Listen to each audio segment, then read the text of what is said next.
Okay.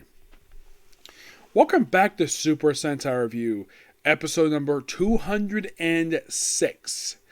Now, I forgot to mention this in my last video. The start before. Now, this video, I'm definitely discussing my final thoughts on the Showa era for Super Sentai. Before I get started here, I forgot to mention this. My next Sentai I'm covering will be Geki Ranger.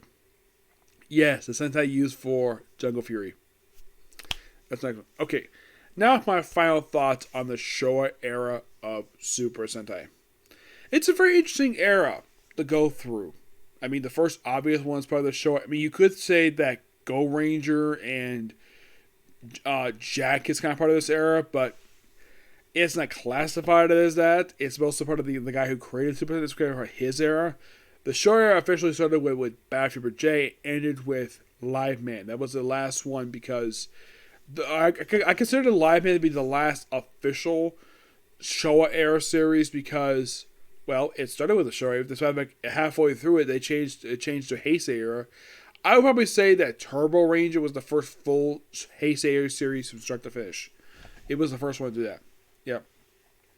The Showa era series, you gotta thank it for introducing concepts that we still have to this very day. Battle J introduced the first Megazord and the first Carrier Zord. Something that would be a common thread throughout the entirety of the Showa era.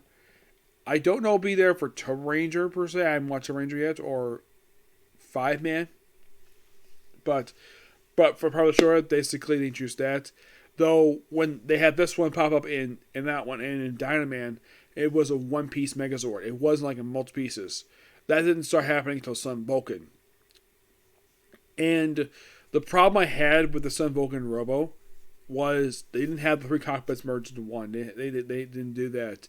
Apparently, that didn't become a thing until Flashman. No, seriously. That's when they finally started doing that, was Flashman. Which seems quite strange. But yeah, Flash was the first one to do that. And it was also, Flash was also noteworthy to introduce a second robot. Yes, it was the first one to do that. Mm-hmm. Now you probably think, okay, so Viper J introduced the first Megazord and the first carriers. Okay, what about what's Dynaman and what with Density Man? Well, Density Man got introduced to the woman who later on become Bedora, aka Rita Pulsa in Zoo Ranger and Modern Power Rangers.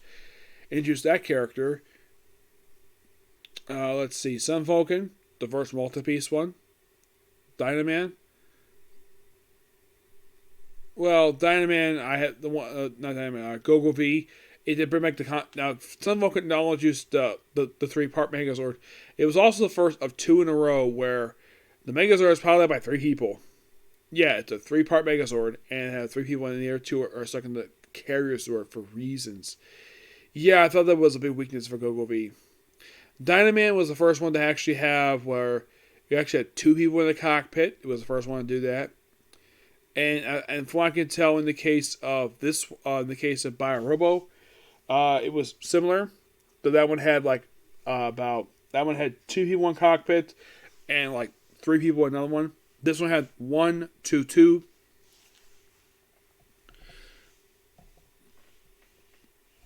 But in the case of Flashness, I've been introducing the 2 concepts of the merging the Megazord into one second Robo.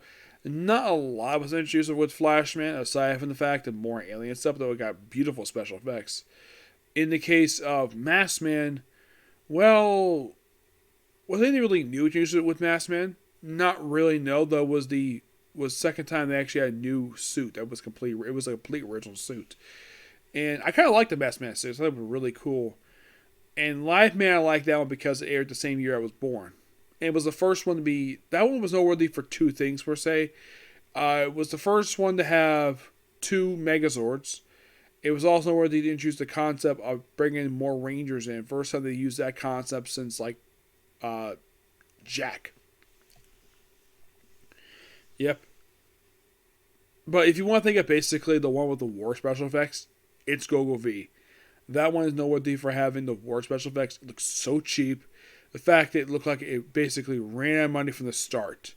Where, once they made the suits, the Zords, and the bases, it's like they just ran out of money. They had 0 money for the special effects. It was like, oh, look, spark. It looked really bad. Also, one thing I forgot to mention from our last video, is a special effect I heard, and the sound I heard from the final episode, the penultimate episode of Changeman. The sound sounds very similar to King Ghidorah. Yes, it's like Toei took stuff from Toho and used here. Especially the whole lightning blast thing. Yeah, I thought that was quite interesting. Though, one thing you at least also got to notice about Showa era, I look at saying the Heisei era, which does have Zord battles happen, have monster battles happen in the city. Showa had it like, maybe like a first episode, maybe two. But that was it. They mostly had everything happen outside of town. Because city permits were expensive, so it was a way to save money. Yep. But the Showa era was interesting at best. Oh, one thing I also mentioned there, that Gogo 5 was noteworthy for being the last one to use cloth for their suits. Dynamite was the first one to use spandex. That was because that was the first one to use that, and they still use it the very day. Now, here's the strange thing about the Showa era. We don't get a lot of tributes for this one in Gokaiger. Nope. As a matter of fact, Changeman does not get a tribute episode. We have the logo for Changeman pop up on one person's jacket, implying that Joker defeated one of the Changemen in order to change its great power, but no tribute episode for them. As a matter of fact, the only ones from the show that got tribute episodes, they had one for Bad Fever J, kind of, and they had one for Live Man, but that was it. They didn't have any other tribute episodes from the show. Mostly it's all from the Heisei era. It's like they pay attention to the Heisei era than they did for the Showa era. That seems like to me. Yeah, and you'll next time probably see any of these characters. Well, if you think about it, none of them actually return after the final episode. Not really, no. That's one problem you at least got to know still about Changeman is like the show had this thing where like as soon as the thing wrapped up, none of the characters were seen ever again as a team. Not really. You're probably thinking, why is that? Well, I guess Showa era didn't think of doing team episodes. Not really. So here's the thing.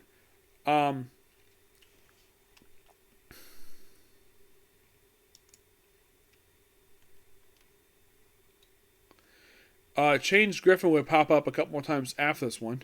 He returned in episode 21 of Flashman. And he would return... Oh, he was a monster in that one. And he popped up as Hayate in episode 40 of Gokaiger.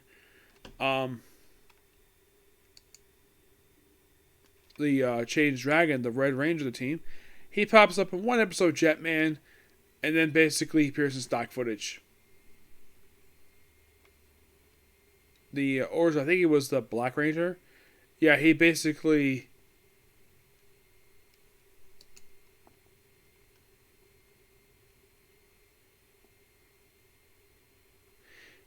Yeah, he also appeared, he was trying as Borai. He appeared as another Ranger a decade later. Yeah, that's interesting, the fact he did that, where here's the thing, the guy was born in 61. He was probably in his 30s when he was in Zoo Ranger.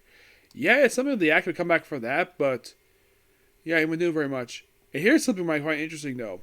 Mai, who was Change Phoenix, the actors who appear in episode 51 of Lupin Ranger versus Panther Ranger, which aired back in 2019.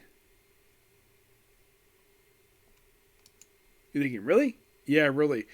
The actress who played Sayaka, who was the mermaid, this is the actress's final appearance in Super Sentai.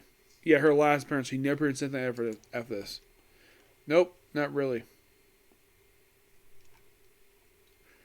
Maybe she has retired and moved on for Sentai, which is interesting. Yep.